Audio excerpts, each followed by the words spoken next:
Pride and Prejudice, Volume 3, Chapter 1. Elizabeth, as they drove along, watched for the first appearance of Pemberley Woods with some perturbation, and when at length they turned in at the lodge, her spirits were in high flutter.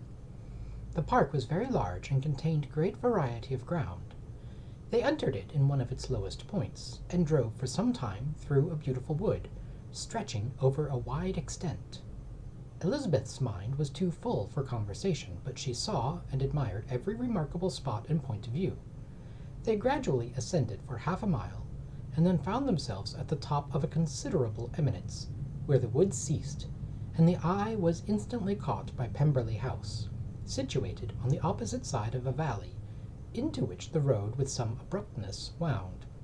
It was a large, handsome stone building, standing well on rising ground, and backed by a ridge of high woody hills, and in front a stream of some natural importance was swelled into greater, but without any artificial appearance. Its banks were neither formal nor falsely adorned. Elizabeth was delighted. She had never seen a place for which nature had done more, or where natural beauty had been so little counteracted by an awkward taste. They were all of them warm in their admiration, and at that moment she felt that to be mistress of Pemberley might be something. They descended the hill, crossed the bridge, and drove to the door, and, while examining the nearer aspect of the house, all her apprehensions of meeting its owner returned. She dreaded lest the chambermaid had been mistaken. On applying to see the place, they were admitted into the hall, and Elizabeth, as they waited for the housekeeper, had leisure to wonder at her being where she was. The housekeeper came, a respectable-looking, elderly woman, much less fine and more civil than she had any notion of finding her. They followed her into the dining parlour. It was a large, well-proportioned room, handsomely fitted up. Elizabeth, after slightly surveying it, went to a window to enjoy its prospect. The hill, crowned with wood, from which they had descended, receiving incensed abruptness from the distance, was a beautiful object. Every disposition of the ground was good, and she looked on the whole scene, the river, the trees scattered on its banks, and the winding of the valley, as far as she could trace it, with delight. As they passed into other rooms, these objects were taking different positions, but from every window there were beauties to be seen. The rooms were lofty and handsome, and their furniture suitable to the fortune of their proprietor, but Elizabeth saw, with admiration of his taste, that it was neither gaudy nor uselessly fine, with less of splendour and more real elegance than the furniture of Rosings. "And of this place," thought she, "I might have been mistress. With these rooms I might now have been familiarly acquainted. Instead of viewing them as a stranger, I might have rejoiced in them as my own, and welcomed to them as visitors my uncle and aunt. But no," recollecting herself, "that could never be. My uncle and aunt would have been lost to me. I should not have been allowed to invite them." This was a lucky recollection. It saved her from something like regret. She longed to inquire of the housekeeper whether her master were really absent, but had not courage for it. At length, however, the question was asked by her uncle, and she turned away with alarm while Mrs. Reynolds replied that he was, adding, "But we expect him tomorrow, with a large party of friends." How rejoiced was Elizabeth that their own journey had not by any circumstance been delayed a day. Her aunt now called her to look at a picture. She approached, and saw the likeness of Mr. Wickham suspended amongst several other miniatures over the mantelpiece. Her aunt asked her smilingly how she liked it. The housekeeper came forward and told them it was the picture of a young gentleman, the son of her late master's steward, who had been brought up by him at his own expense. "He is now gone into the army," she added, "but I am afraid he has turned out very wild." Mrs. Gardiner looked at her niece with a smile, but Elizabeth could not return it. "And that," said Mrs. Reynolds, pointing to another of the miniatures, "is my master, and very like him. It was drawn at the same time as the other, about 8 years ago." "I have heard much of your master's fine person," said Mrs. Gardiner, looking at the picture. "'Tis a handsome face. But, Lizzie, you can tell us whether it is like or not." Mrs. Reynolds' respect for Elizabeth seemed to increase on this intimation of her knowing her master. "Does that young lady know Mr. Darcy?" Elizabeth coloured and said, "A little." "And do you not think him a very handsome gentleman, ma'am?" "Yes, very handsome." "I am sure I know none so handsome. But in the gallery upstairs you will see a finer, larger picture of him than this. This room was my late master's favourite room, and these miniatures are just as they used to be then. He was very fond of them." This accounted to Elizabeth for Mr. Wickham's being among them. Mrs. Reynolds then directed their attention to one of Miss Darcy, drawn when she was only 8 years old.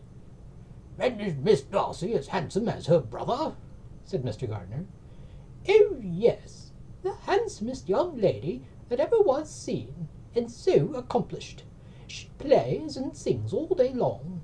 In the next room is a new instrument just come down for her, a present from my master. She comes here tomorrow with him." Mr. Gardiner, whose manners were easy and pleasant, encouraged her communicativeness by his questions and remarks.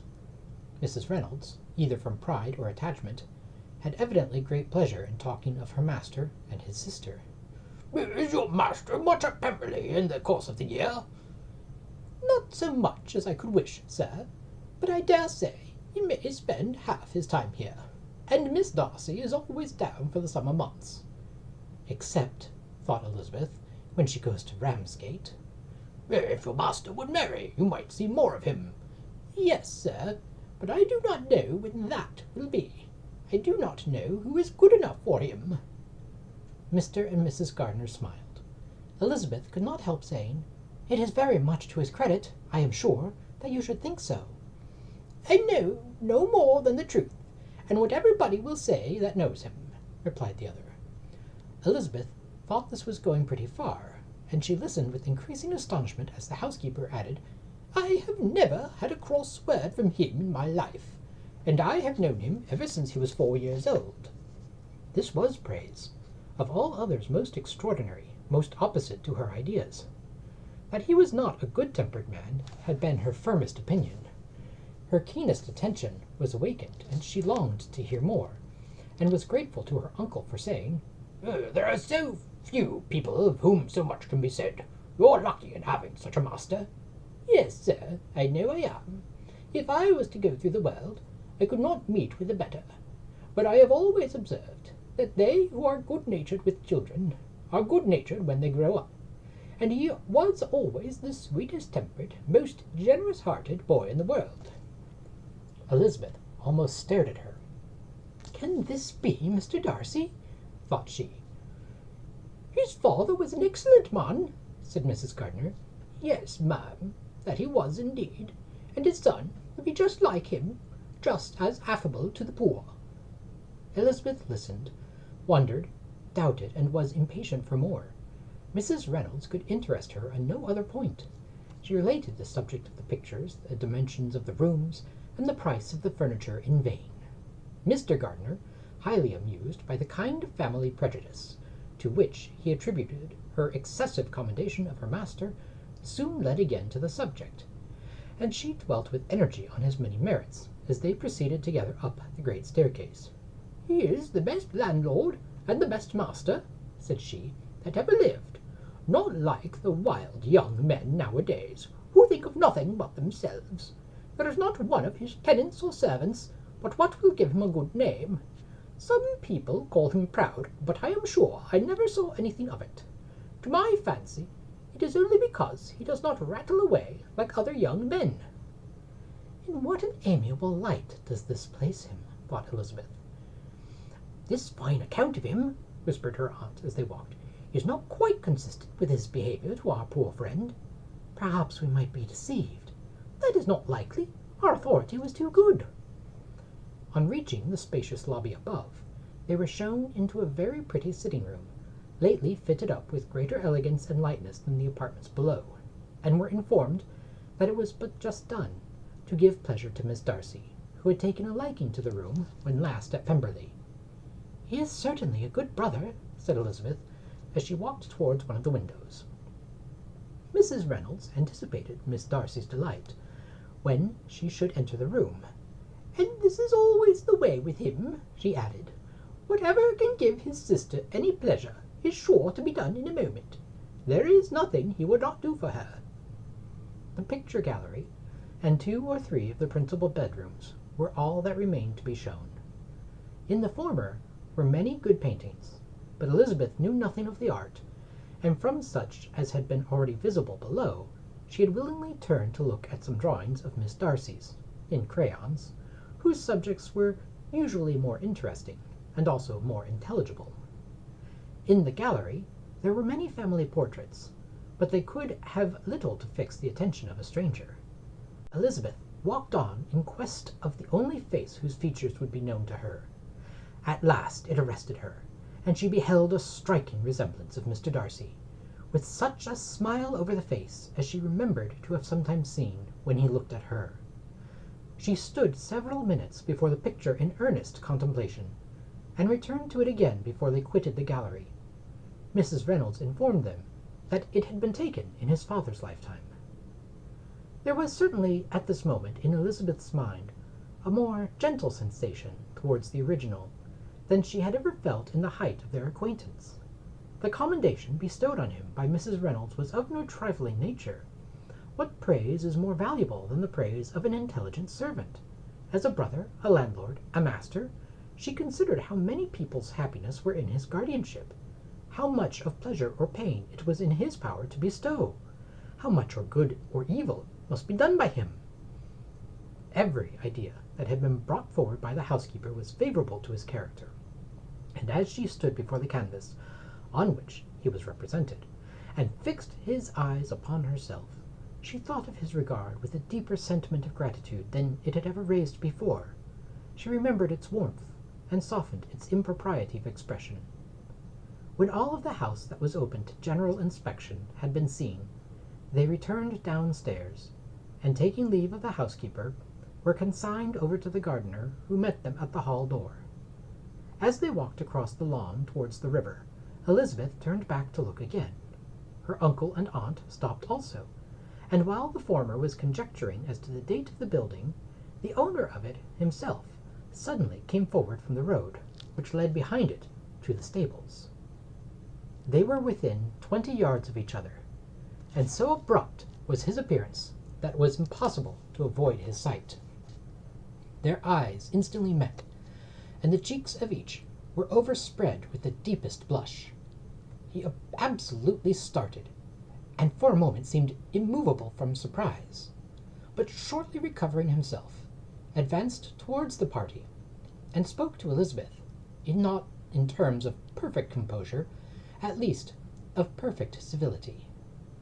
She had instinctively turned away, but, stopping on his approach, received his compliments with an embarrassment impossible to be overcome.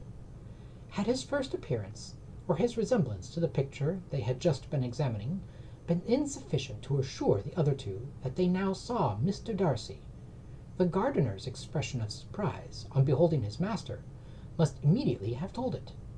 They stood a little aloof while he was talking to their niece, who, astonished and confused, scarcely dared lift her eyes to his face, and knew not what answer she returned to his civil enquiries after her family. Amazed at the alteration in his manner since they last parted, every sentence that he uttered was increasing her embarrassment, and every idea of the impropriety of her being found there, recurring to her mind, the few minutes in which they continued together, were some of the most uncomfortable of her life. Nor did he seem much more at ease when he spoke. His accent had none of its usual sedateness, and he repeated his enquiries as to the time of her having left Longbourn, and of her stay in Derbyshire, and so often, and in so hurried a way, as plainly spoke the distraction of his thoughts. At length every idea seemed to fail him, and, after standing a few moments without saying a word, he suddenly recollected himself and took leave. The others then joined her, and expressed their admiration of his figure, but Elizabeth heard not a word, and, wholly engrossed by her own feelings, followed them in silence.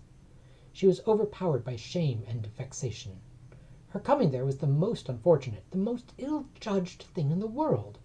How strange must it appear to him! In what a disgraceful light might it not strike so vain a man!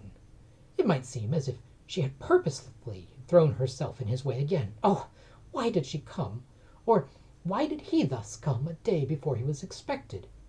Had they been only 10 minutes sooner, they should have been beyond the reach of his discrimination, for it was plain that he was that moment arrived, that moment alighted from his horse or his carriage. She blushed again and again over the perverseness of the meeting. And his behavior, so strikingly altered, what could it mean? That he should even speak to her was amazing, but to speak with such civility, to inquire after her family. Never in her life had she seen his manners so little dignified.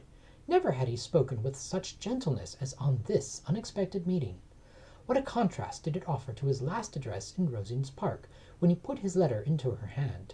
She knew not what to think, nor how to account for it.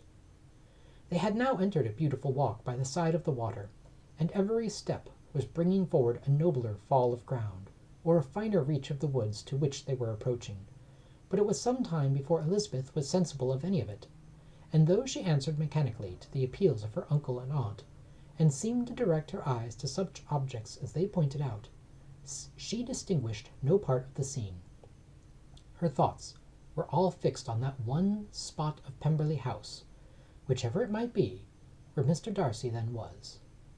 She longed to know what at that moment was passing in his mind, in what manner he thought of her, and whether, in defiance of everything, she was still dear to him. Perhaps he had been civil, only because he felt himself at ease. Yet there had been that in his voice which was not like ease. Whether he had felt more of pain or of pleasure in seeing her she could not tell, but he certainly had not seen her with composure. At length, however, the remarks of her companions on her absence of mind roused her, and she felt the necessity of appearing more like herself. They entered the woods, and bidding adieu to the river for a while, ascended some of the higher grounds, whence, in spots where the opening of the trees gave the eye power to wander, were many charming views of the valley, the opposite hills, with the long range of woods overspreading many, and occasionally part of the stream. Mr. Gardiner expressed a wish of going round the whole park, but feared it might be beyond a walk. With a triumphant smile they were told that it was 10 miles round. It settled the matter, and they pursued the accustomed circuit, which brought them again, after some time, in a descent among hanging woods, to the edge of the water, in one of its narrowest parts. They crossed it by a simple bridge, in character with the general air of the scene. It was a spot less adorned than any they had yet visited, and the valley, here contracted into a glen, allowed room only for the stream, and a narrow walk amidst the rough coppice wood which bordered it. Elizabeth longed to explore its windings, but when they had crossed the bridge and perceived their distance from the house, Mrs. Gardiner, who was not a great walker, could go no farther, and thought only of returning to the carriage as quickly as possible. Her niece was, therefore, obliged to submit, and they took their way towards the house on the opposite side of the river, in the nearest direction. But their progress was slow, for Mr. Gardiner, though seldom able to indulge the taste, was very fond of fishing, and was so much engaged in watching the occasional appearance of some trout in the water, and when talking to the man about them, that he advanced but little. Whilst wandering on in this slow manner they were again surprised, and Elizabeth's astonishment was quite equal to what it had been at first, by the sight of Mr. Darcy approaching them, and at no great distance. The walk being here less sheltered than on the other side, allowed them to see him before they met. Elizabeth, however astonished, was at least more prepared for an interview than before, and resolved to appear and to speak with calmness, if he really intended to meet them. For a few moments, indeed, she felt that he would probably strike into some other path. This idea lasted while a turning in the walk concealed him from their view. The turning past, he was immediately before them. With a glance she saw that he had lost none of his recent civility, and to imitate his politeness she began, as they met, to admire the beauty of the place. But she had not got beyond the words "delightful" and "charming," when some unlucky recollections obtruded, and she fancied that praise of Pemberley from her might be mischievously construed. Her colour changed, and she said no more. Mrs. Gardiner was standing a little behind, and on her pausing he asked her if she would do him the honour of introducing him to her friends. This was a stroke of civility for which she was quite unprepared, and she could hardly suppress a smile at his being now seeking the acquaintance of some of those very people against whom his pride had revolted in his offer to herself. "What will be a surprise," thought she, "when he knows who they are? He takes them now for people of fashion." The introduction, however, was immediately made, and as she named their relationship to herself, she stole a sly look at him to see how he bore it, and it was not without the expectation of his decamping as fast as he could from such disgraceful companions. That he was surprised by the connection was evident. He sustained it, however, with fortitude, and so far from going away, turned back with them and entered into conversation with Mr. Gardiner. Elizabeth could not but be pleased, could not but triumph. It was consoling that he should know she had some relations for whom there was no need to blush. She listened most attentively to all that passed between them, and gloried in every expression, every sentence of her uncle, which marked his intelligence, his taste, or his good manners. The conversation soon turned upon fishing, and she heard Mr. Darcy invite him with the greatest civility to fish there as often as he chose while he continued in the neighbourhood, offering at the same time to supply him with fishing tackle, and pointing out those parts of the stream where there was usually most sport. Mrs. Gardiner, who was walking arm in arm with Elizabeth, gave her a look expressive of her wonder. Elizabeth said nothing, but it gratified her exceedingly. The compliment must be all for herself. Her astonishment, however, was extreme, and continually she was repeating, "Why is he so altered? From what can it proceed? It cannot be from me. It cannot be for my sake that his manners are thus softened. My reproofs at Hunsford could not work such a change as this. It is impossible that he should still love me." After walking some time in this way, the two ladies in front, the two gentlemen behind, on resuming their places after descending to the brink of the water for the better inspection of some curious water plant, there chanced to be a little alteration. It originated in Mrs. Gardiner, who, fatigued by the exercise of the morning, found Elizabeth's arm inadequate to her support, and consequently preferred her husband's.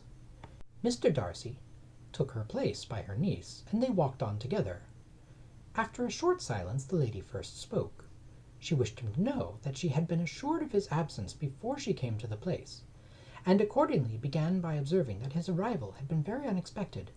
"For your housekeeper," she added, "informed us that you would certainly not be here till tomorrow, and indeed, before we left Bakewell, we understood that you were not immediately expected in the country." He acknowledged the truth of it all, and said that business with his steward had occasioned his coming forward a few hours before the rest of the party with whom he had been travelling. "They will join me early tomorrow," he continued, "and among them are some who will claim an acquaintance with you, Mr. Bingley and his sisters." Elizabeth answered only by a slight bow. Her thoughts were instantly driven back to the time when Mr. Bingley's name had been last mentioned between them, and if she might judge from his complexion, his mind was not very differently engaged. "There is also one other person in the party," he continued after a pause, "who more particularly wishes to be known to you. Will you allow me, or do I ask too much, to introduce my sister to your acquaintance during your stay at Lambton?" The surprise of such an application was great indeed. It was too great for her to know in what manner she acceded to it. She immediately felt that whatever desire Miss Darcy might have of being acquainted with her must be the work of her brother, and without looking farther, it was satisfactory. It was gratifying to know that his resentment had not made him think really ill of her. They now walked on in silence, each of them deep in thought. Elizabeth was not comfortable. That was impossible, but she was flattered and pleased. His wish of introducing his sister to her was a compliment of the highest kind. They soon outstripped the others, and when they had reached the carriage, Mr. and Mrs. Gardiner were half a quarter of a mile behind. He then asked her to walk into the house, but she declared herself not tired, and they stood together on the lawn. At such a time, much might have been said, and silence was very awkward. She wanted to talk, but there seemed an embargo on every subject.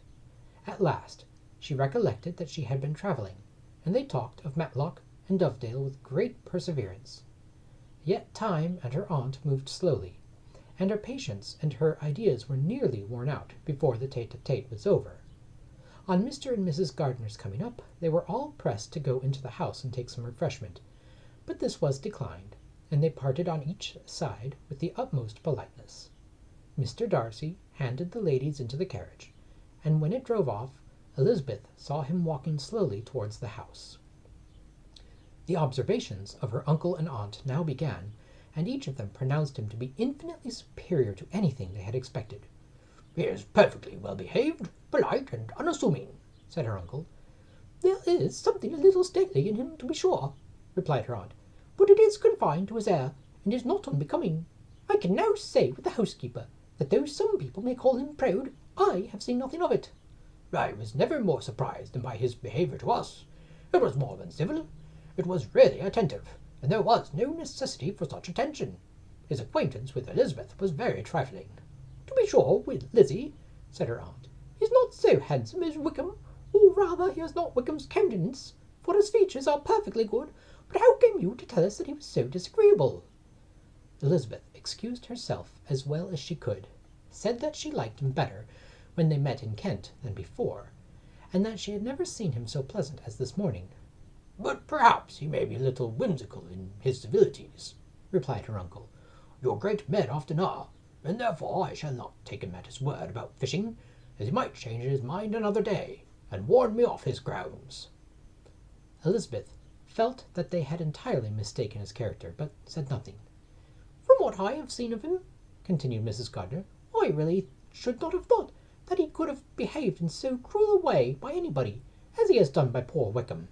He is not an ill-natured look. On the contrary, there is something pleasing about his mouth when he speaks, and there is an air of dignity in his countenance, that would not give one an unfavourable idea of his heart. But to be sure, the good lady who showed us the house did give him a most flaming character. I could hardly help laughing aloud sometimes. But he is a liberal master, I suppose, and that in the eye of a servant comprehends every virtue."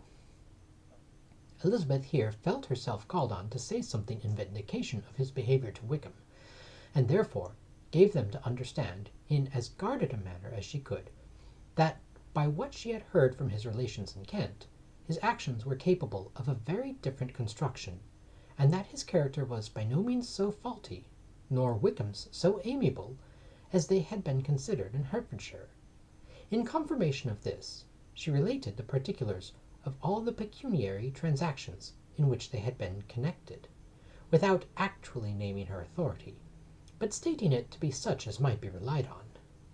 Mrs. Gardner was surprised and concerned, but as they were now approaching the scene of her former pleasures, every idea gave way to the charm of recollection, and she was too much engaged in pointing out to her husband all the interesting spots in its environs to think of anything else.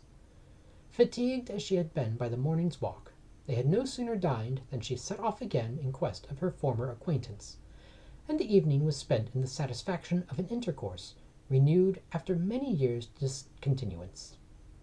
The occurrences of the day were too full of interest to leave Elizabeth much attention for any of these new friends, and she could do nothing but think, and think with wonder, of Mr. Darcy's civility, and above all, of his wishing her to be acquainted with his sister.